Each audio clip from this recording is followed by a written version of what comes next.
Nelson Mandela himself remains on life support here at the hospital behind me. The matter of his eventual death and funeral are becoming a major issue as the family wrangles over where he's to be buried. A clash between his son and heir and the rest of the family over the burial site is, according to tribal elders, disturbing the spirits of his ancestors and preventing Mandela's spirit itself from passing on, as our Foreign Affairs correspondent Jonathan Miller now reports. An African medley rises over Avalon, the necropolis that serves Soweto.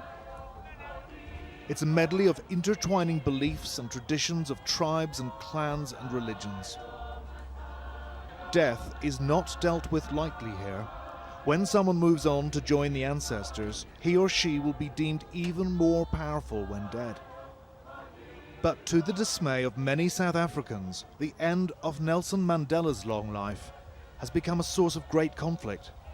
Elders of the Kingdom of Tembu, to which he belongs, say his spirit cannot be released until the vicious disputes of his feud-riven family are solved.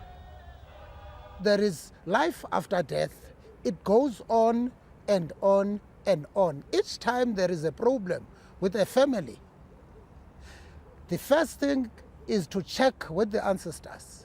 What is it that we did wrong? This is Chief Mandla Mandela, his grandfather's heir apparent. He's an African National Congress MP and a big man, although the king of the Tembu brands him as scoundrel. 2 years ago, Mandela secretly moved the bones of 3 of his ancestors, including those of his father, from the family graveyard in Kunu, where Nelson Mandela said he wanted to be laid to rest. He reburied them in Mvezo, 20 miles down the road, where Mandela has now built a palace and cultural village with government and lottery handouts. Last Tuesday, Mandela Mandela stormed out of a family meeting here in Kunu, where, after consulting the ancestors, they demanded the bones be exhumed and moved back.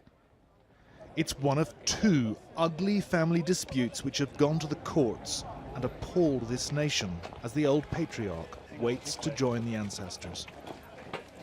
There's a belief that when, in isiXhosa they say the big tree is falling, So he's fragile, he's not well. So there is a belief that when a person remains in what we call a liminal stage, a stage of in-between, where he's neither recovering or actually, passing on. Right. There's a belief that people then need to ask themselves, is there anything we can do to ease his way? All those who call Nelson Mandela Tata, or father, would breathe a collective sigh of relief if the arguments ended, quelling the wrath of the ancestors, releasing his spirit. We know that Nelson Mandela had confronted his demons years ago and was reconciled to what lay ahead. He cited his favourite poem, Invictus, Latin for undefeated, as his great inspiration. It talks of courage in the face of death and gives us a clue as to how Nelson Mandela himself viewed death. One of the final stanzas goes, "Beyond this place of wrath and tears looms but the horror of the shade, and yet the menace of the years finds and shall find me, unafraid."